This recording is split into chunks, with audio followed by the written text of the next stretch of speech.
The black sedan rolled slowly through the iron gates of Buckingham Palace just after midnight. No sirens, no announcement, just silence and shadows. Inside the car sat a man the royal family thought they would never see again. His name was Thomas Kellerman. For 15 years, he had been one of Queen Elizabeth's most trusted personal guards.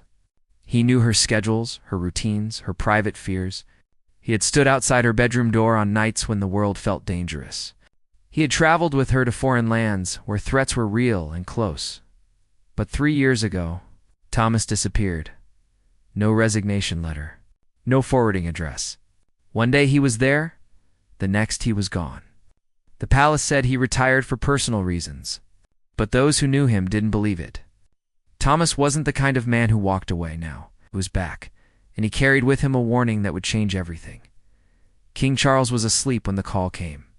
His private secretary woke him with a tone that made the king sit up immediately. Something was wrong. "Your Majesty," the secretary said quietly, "Thomas Kellerman is here. He insists on speaking with you. Tonight." Charles felt a chill run down his spine. He remembered Thomas well. The man had been more than a guard to his mother. He had been a shadow, a protector who saw things others missed. "Why now?" Charles asked. "He says there's a threat, one the palace doesn't know about yet." Charles dressed quickly and walked through the dimly lit corridors toward the private office. His mind raced. What could bring Thomas back after all this time? And why in the middle of the night?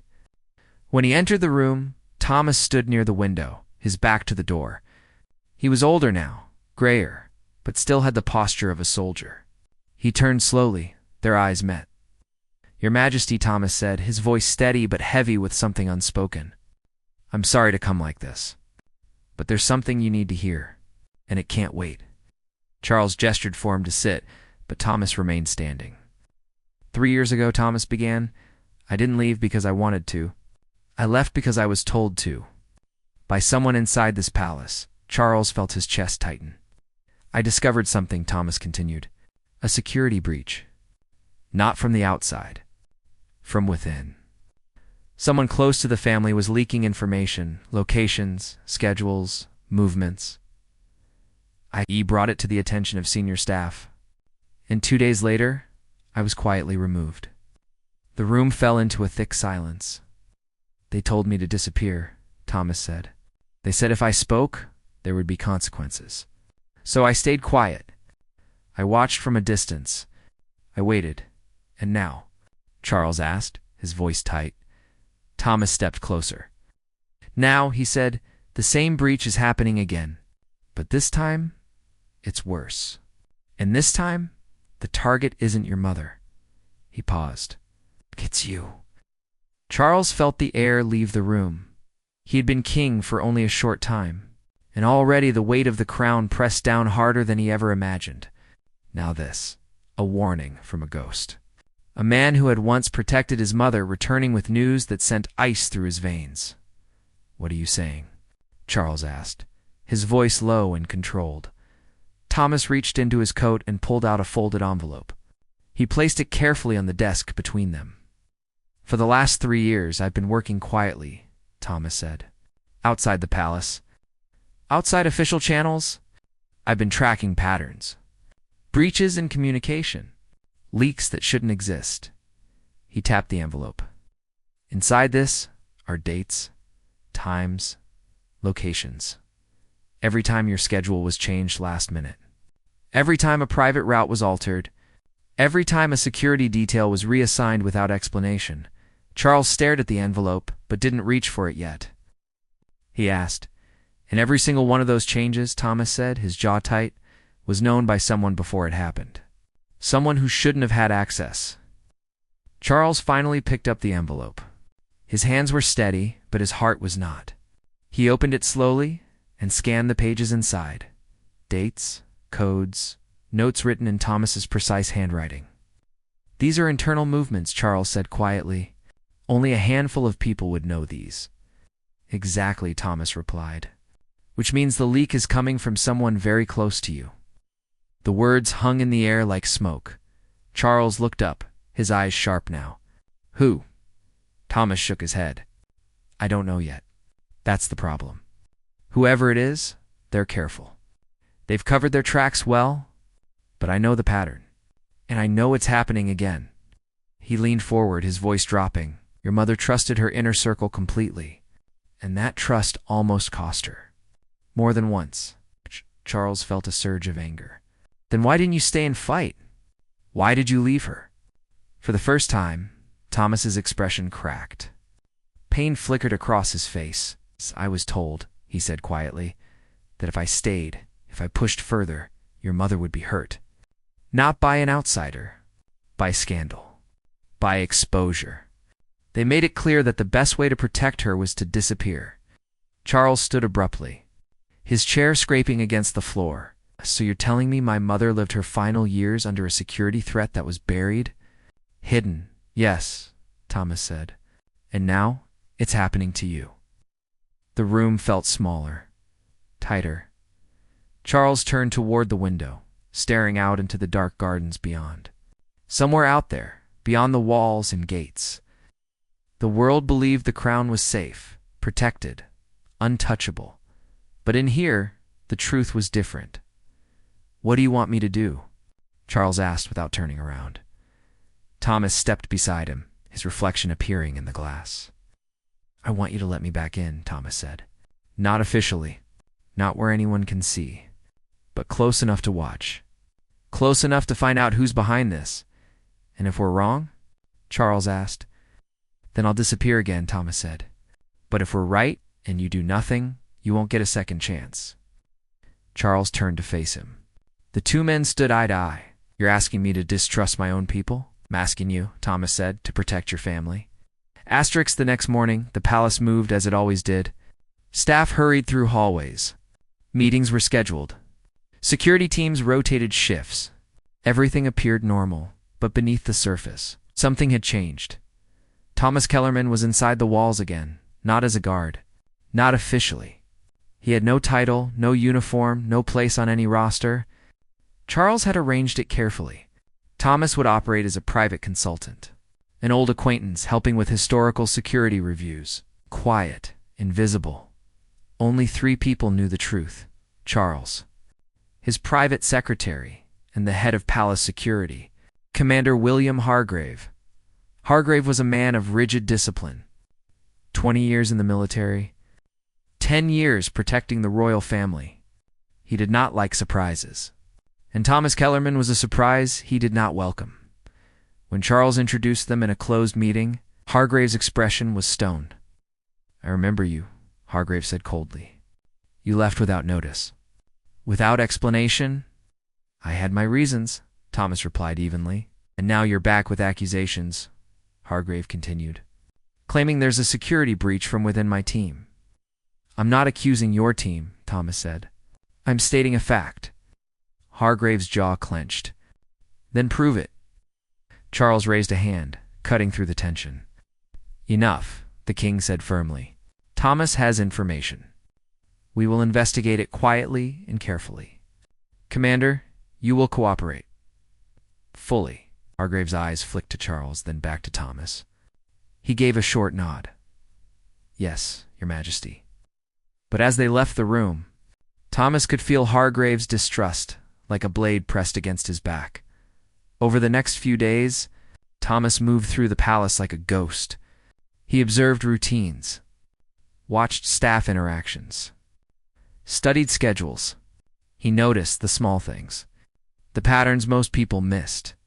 He saw how information flowed, who spoke to whom, who had access to what, and he began to notice something troubling. Every time King Charles's schedule changed, even by minutes, certain staff members received updates almost instantly.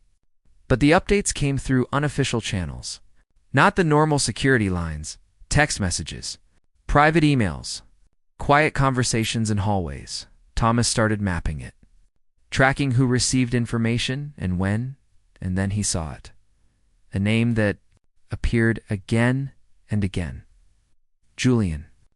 Marshdat Julian was the king's deputy communications director, mid-30s, polished, efficient. He had been with the palace for 5 Years well-liked, trusted. But Thomas noticed something others didn't. Julian always knew where the king would be. Always. Even when plans changed last minute. Even when security kept details tight, Thomas began watching Julian more closely. One evening, as the palace quieted, Thomas saw Julian leave through a side exit. Unusual for someone at his level. Staff like Julian typically left through the main corridors. Thomas followed Julian, walked quickly through the darkened gardens toward the outer gate. He glanced over his shoulder twice.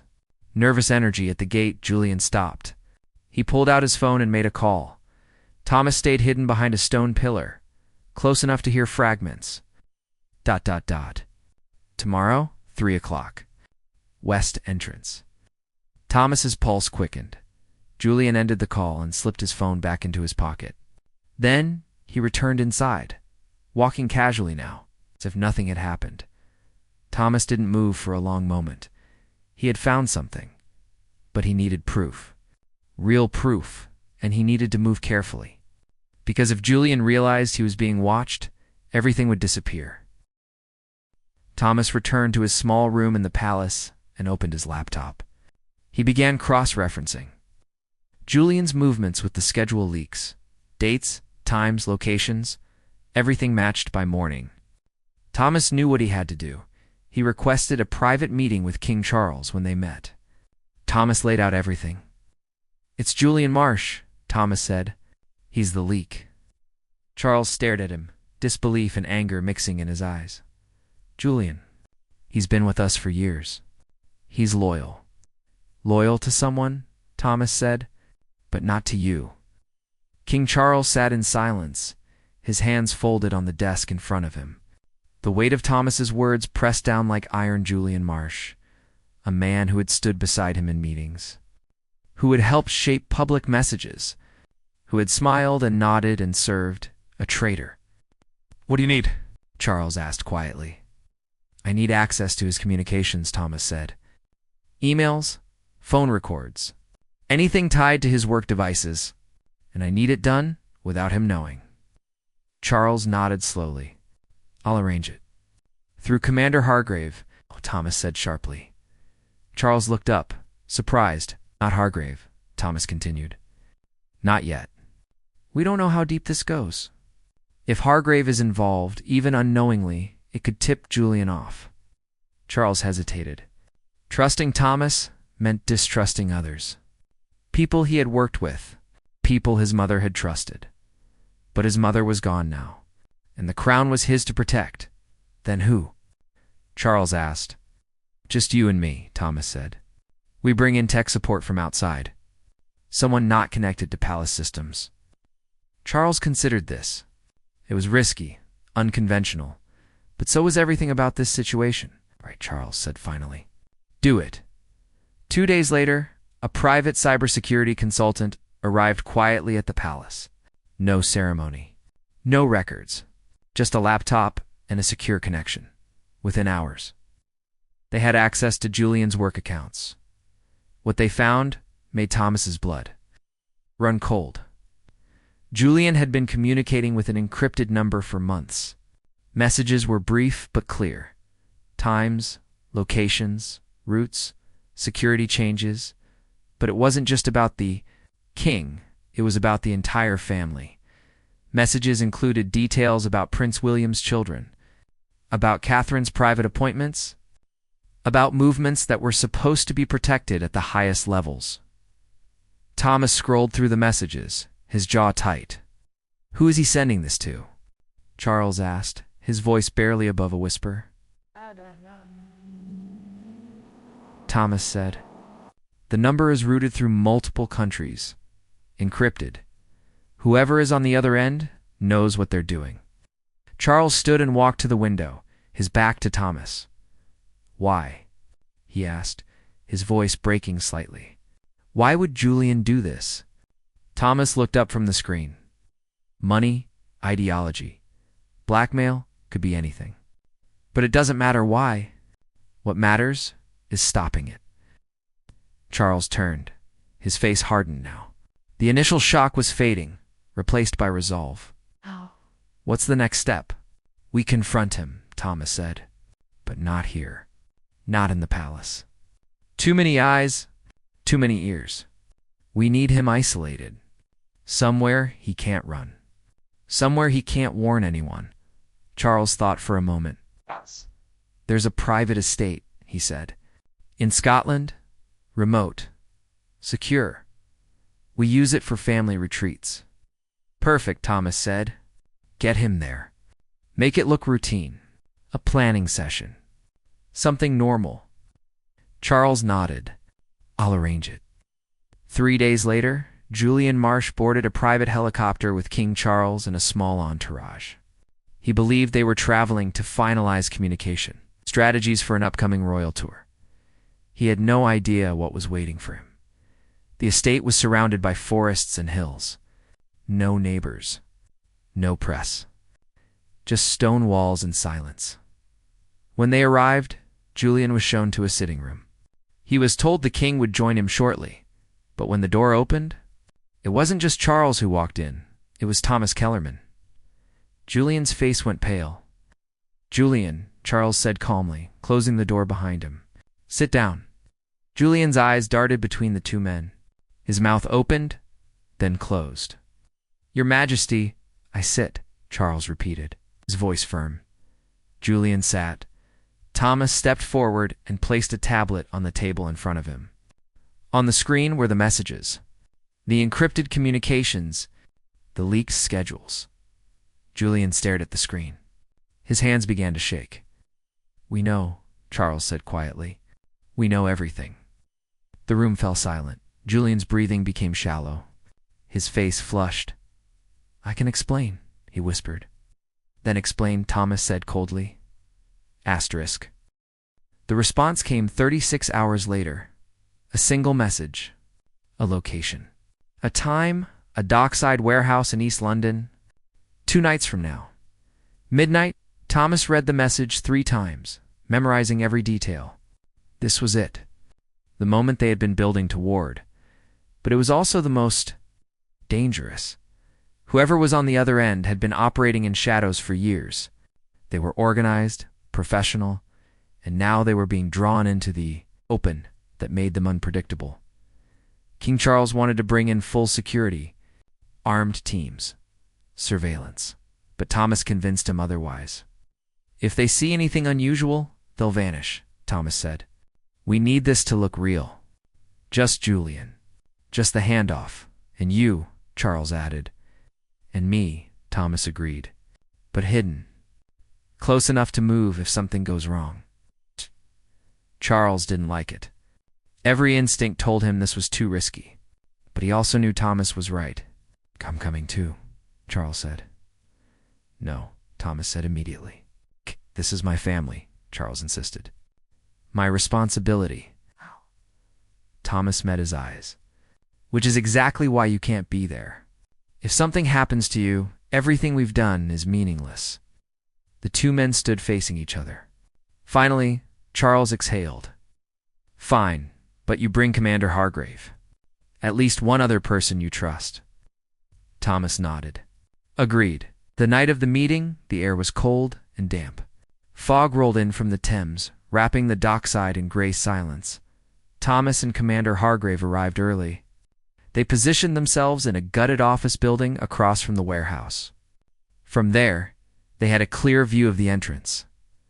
Hargrave carried a sidearm. Thomas had a radio and a camera with a long-range lens. Julian arrived exactly at midnight, walking slowly toward the warehouse. He looked small, fragile. Thomas watched through the camera. Stay calm, Julian, he whispered, though Julian couldn't hear him. For 10 minutes. Nothing happened. Then a black van pulled up. No license plates. Tinted windows, 2 men stepped out. Both wore dark clothing. Both moved with military precision. Thomas's pulse quickened. We've got contact, he said quietly into the radio. One of the men approached Julian. They spoke briefly. Julian handed over a folder. The man opened it, scanning the contents. Then he looked up at Julian and said something. Julian nodded, but then the man pulled out a phone and made a call. Thomas's instincts screamed. "Something's wrong," he said. Hargrave tensed beside him. "What do you want to do?" Before Thomas could answer, the man on the phone turned and looked directly toward the building where they were hiding. Thomas's blood turned to ice. "They know we're here." The man gestured to his partner. Both pulled weapons. Julian saw the guns and stumbled backward, fear flooding his face. "Move now," Thomas shouted into the radio. Hargrave was already moving. They descended the stairs at full speed, bursting out onto the street. Gunfire erupted. Shots echoed through the fog. Thomas dove behind a shipping container. Hargrave returned fire, his shots precise and controlled. Julian was on the ground. Crawling toward cover, Thomas sprinted toward him, staying low. Bullets ricocheted off metal and concrete around him. He reached Julian and grabbed him by the collar, dragging him behind the container. Thomas shouted. Hargrave advanced, his weapon raised. "Armed police. Drop your weapons." But the men didn't drop them. They fired again and retreated toward the van. The van's engine roared to life. Thomas knew if they escaped, this ended. Everything they'd worked for would disappear into the night. He made a decision. He broke from cover and ran toward the van, firing his weapon at the tires. One tire exploded. The van swerved. Hargrave joined him, and together they closed the distance. The passenger door opened. One of the men leaned out, weapon raised, but before he could fire, backup arrived. Sirens wailed. Headlights flooded the dockside. Armed officers poured from vehicles surrounding the van. "Ow!" On the ground. Now, the men hesitated. Then, slowly, they dropped their weapons and raised their hands. It was over. Thomas stood in the cold night air, breathing hard. Julian was safe. The men were in custody, and for the first time in 3 years, Thomas felt the weight lift. Hours later, back at the palace, King Charles sat with Thomas in the private office where this had all begun. "They're talking," Charles said. "The men we arrested. They've already started giving names." Thomas nodded. "Good, because of you," Charles said quietly. "You came back? You didn't have to, but you did. Your mother trusted me to protect her. I failed once. I wasn't going to fail again." Charles stood and extended his hand. Thomas shook it. "You didn't fail," Charles said. "You saved us." Outside, the world continued. The palace gates stood tall. The crown remained secure. But inside those walls, something had changed. Trust had been broken, and then rebuilt. And Thomas Kellerman, the guard who disappeared, had returned to finish what he started. Not for glory. Not for recognition, but because some promises are kept in silence, and some protectors never truly leave.